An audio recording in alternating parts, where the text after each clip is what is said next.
Seigneur notre Dieu, ta parole est comme une lampe dans la nuit, comme un rayon de soleil après la pluie, comme un chemin qui nous guide.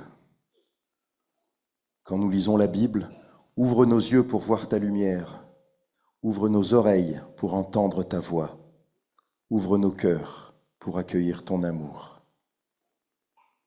Esprit Saint, viens souffler en nous, viens faire grandir la foi, viens nous apprendre à marcher à la suite de Jésus.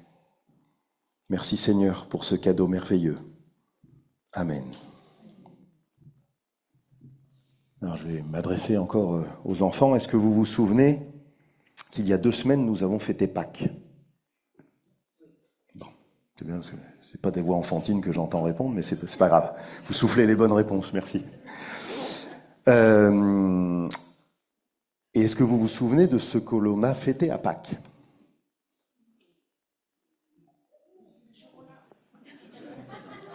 Alors on a mangé des chocolats, on ne l'a pas forcément fêté, on a mangé des chocolats et on a fêté la résurrection de Jésus.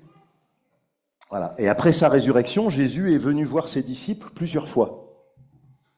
Et je vais vous raconter leur 3e rencontre. Un matin, les amis de Jésus étaient au bord du lac.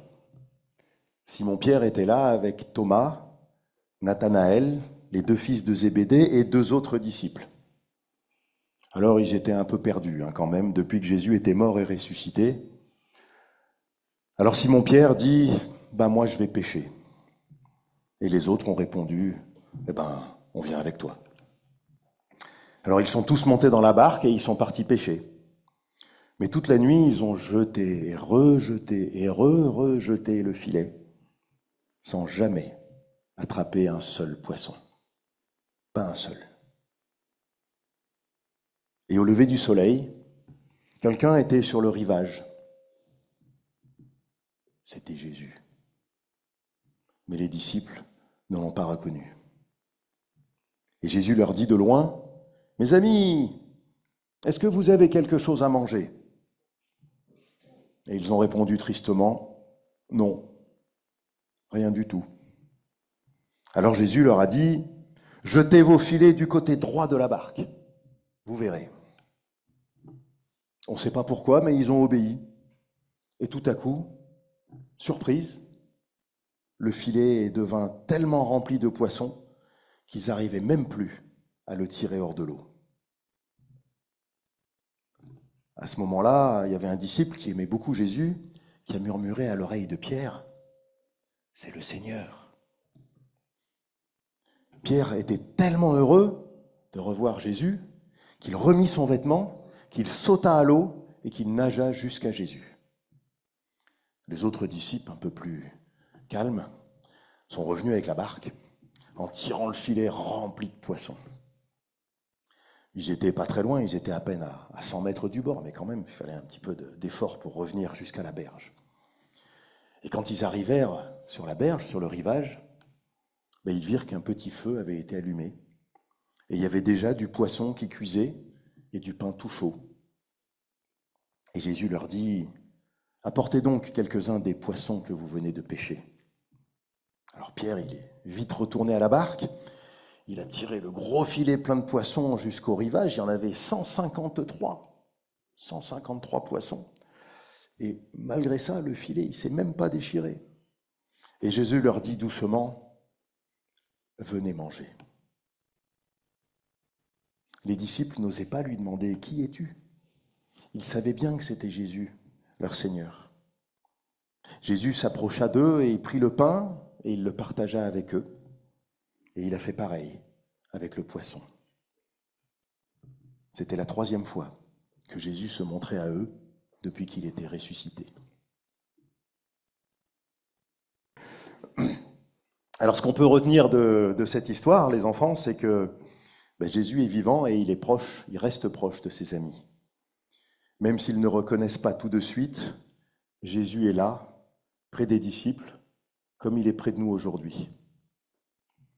La 2e chose qu'on peut retenir de cette histoire, c'est que Jésus nous aide même quand on est découragé. Les disciples n'avaient rien pêché. Ils avaient passé la nuit, ils n'avaient rien pêché et ils étaient certainement tristes et fatigués.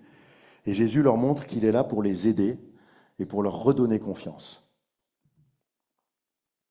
Troisième enseignement qu'on peut retenir de ce texte, c'est que écouter Jésus, c'est aussi découvrir des choses étonnantes. Parce que quand les disciples ont suivi son conseil, jeter le filet à droite, leur filet s'est rempli. Alors ça nous rappelle qu'aujourd'hui, écouter Jésus, ça peut changer notre vie, même dans les toutes petites choses du quotidien. Et puis Jésus nous invite aussi à partager, c'est le quatrième élément. Il prépare un repas simple et joyeux, du poisson, du pain, et avec Jésus, on partage la joie, on partage la nourriture, on partage l'amitié. Et puis le dernier enseignement que je vous propose d'essayer de vous souvenir de cette histoire, c'est que Jésus nous connaît et nous aime. Il connaît chacun de ses disciples et il les accueille avec amour. Il nous connaît chacun et chacune, nous tous, ici aussi aujourd'hui, et il veut être proche de nous. En résumé, Jésus est vivant, il nous aime et il nous invite à partager sa foi. Après le repas, Jésus s'adressa à Simon-Pierre. « Simon, fils de Jean, m'aimes-tu plus que ceci ?» Il répondit, « Oui, Seigneur, tu sais que je t'aime. » Jésus lui dit, « Prends soin de mes agneaux. » Il lui demanda une deuxième fois, « Simon, fils de Jean, m'aimes-tu » ? « Oui, Seigneur, répondit-il, tu sais que je t'aime. » Jésus lui dit, « Prends soin de mes moutons. » Il lui demanda une troisième fois, « Simon, fils de Jean, m'aimes-tu » ? Pierre fut attristé de ce que Jésus lui avait demandé pour la troisième fois. « M'aimes-tu » ? Et il répondit, « Seigneur, tu sais toutes choses, tu sais que je t'aime. » Jésus ajouta, « Prends soin de mes moutons. » Oui, je te le déclare, c'est la vérité. Quand tu étais jeune, tu attachais toi-même ta ceinture et tu allais où tu voulais. Mais quand tu seras vieux, tu étendras les bras, un autre attachera ta ceinture et te mènera où tu ne voudras pas aller. Par ces mots, Jésus indiquait de quelle façon Pierre allait mourir et servir la gloire de Dieu par cette mort. Puis Jésus lui dit, « Suis-moi. »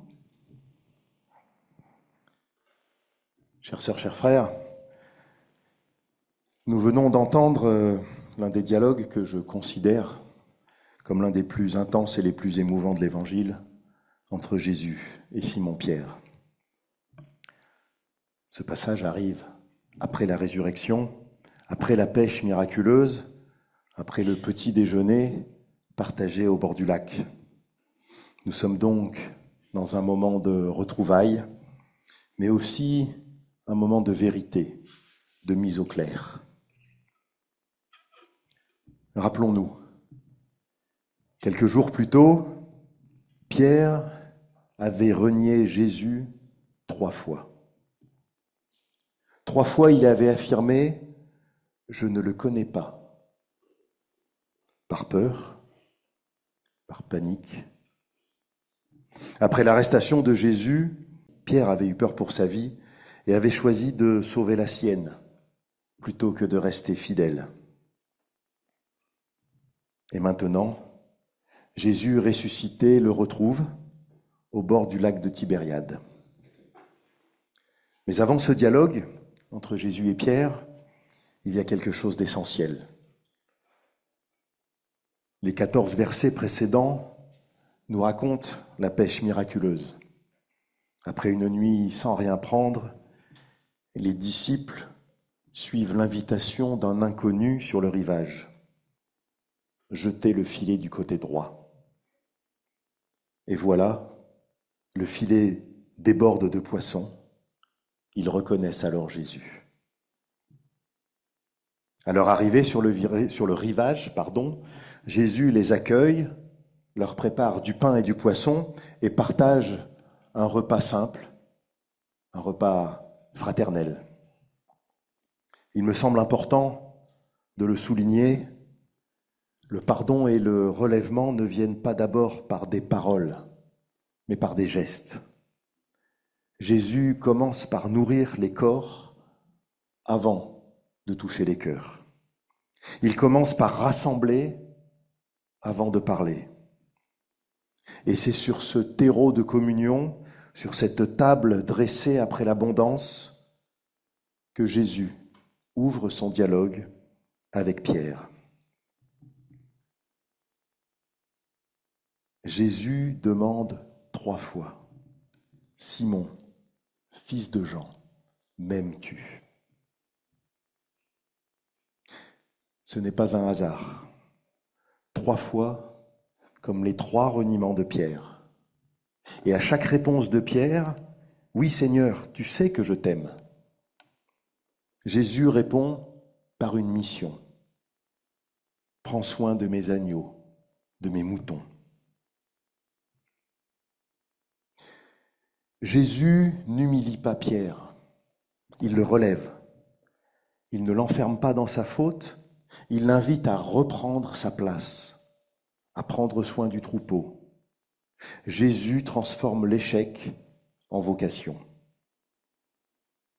On observera que Jésus ne demande pas à Pierre « As-tu réparé ta faute ?» mais simplement « M'aimes-tu » C'est cet amour, cette relation qui compte plus que tout. Et à partir de cet amour, Jésus confie à Pierre un ministère, une responsabilité, une mission.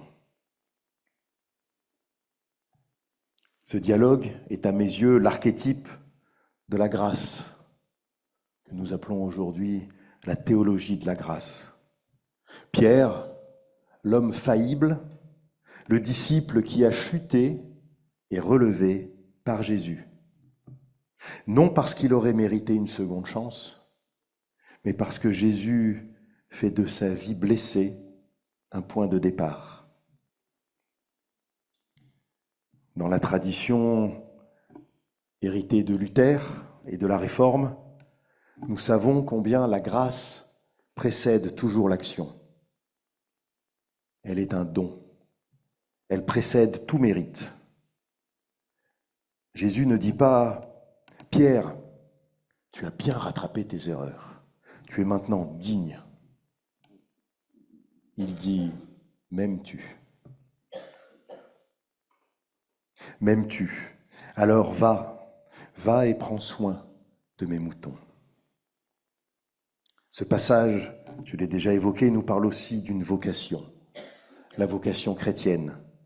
Cette vocation qui n'est pas réservée à des gens parfaits, ni même à des gens très courageux.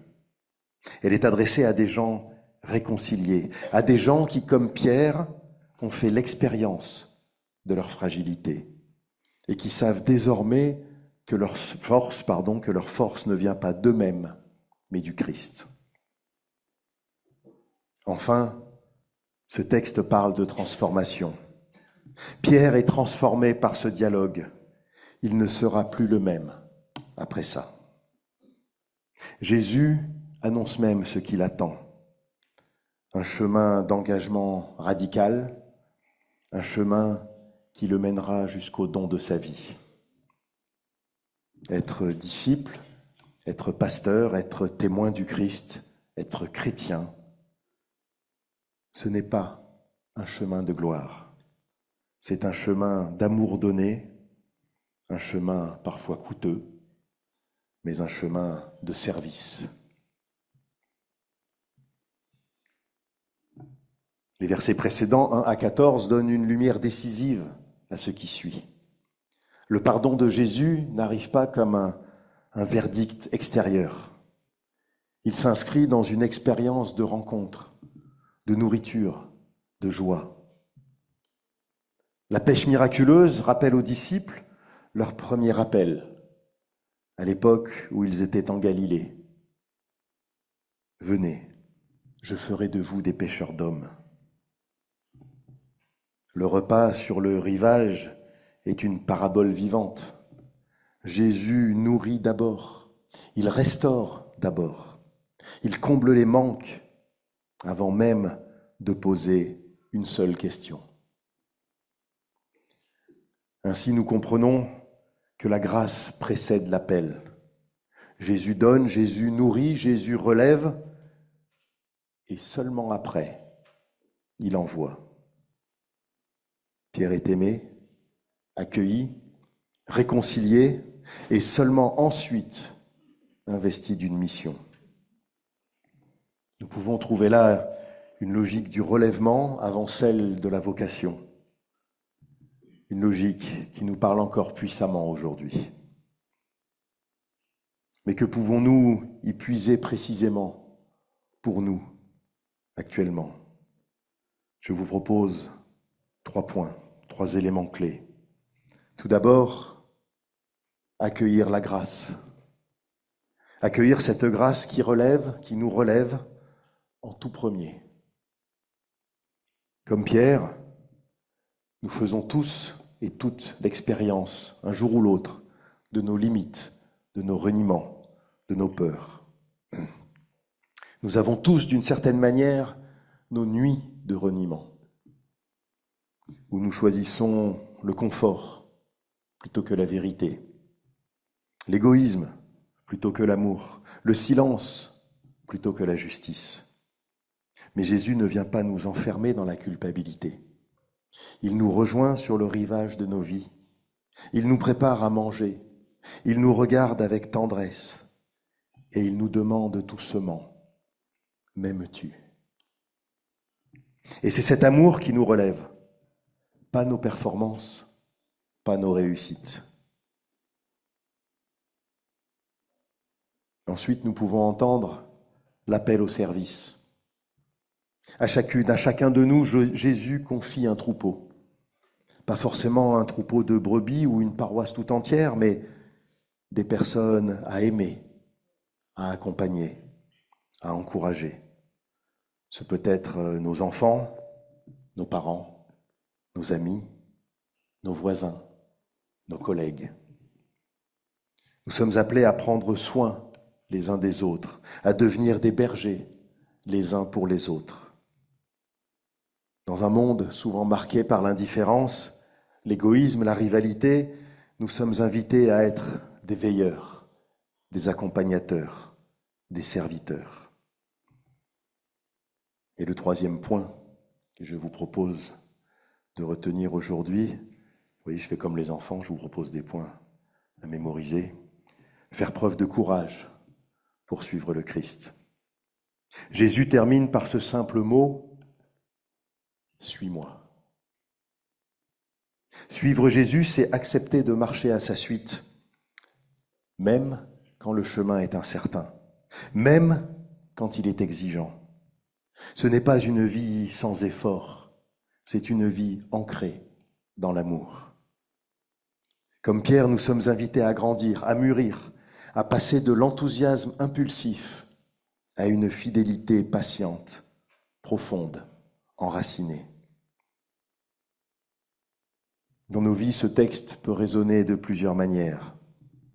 Peut-être avons-nous besoin d'entendre que Dieu ne nous abandonne pas après nos erreurs, qu'il nous rejoint toujours pour nous relever. Peut-être sommes-nous appelés à nous interroger. Quels sont les agneaux ou les moutons dont le Christ me confie le soin? Peut-être avons-nous simplement besoin de nous souvenir que la foi n'est pas d'abord une question de savoir ou de faire, mais d'aimer. Peut-être enfin avons-nous à entendre l'appel à la suite, là où nous sommes, dans notre quotidien, suivre le Christ, pas à pas, humblement, avec confiance. Sœurs et frères, ce texte que nous avons lu aujourd'hui est un texte de relèvement, un texte de confiance et un texte d'envoi. Pierre, le disciple fragile, devient Pierre, le berger, l'apôtre, le témoin.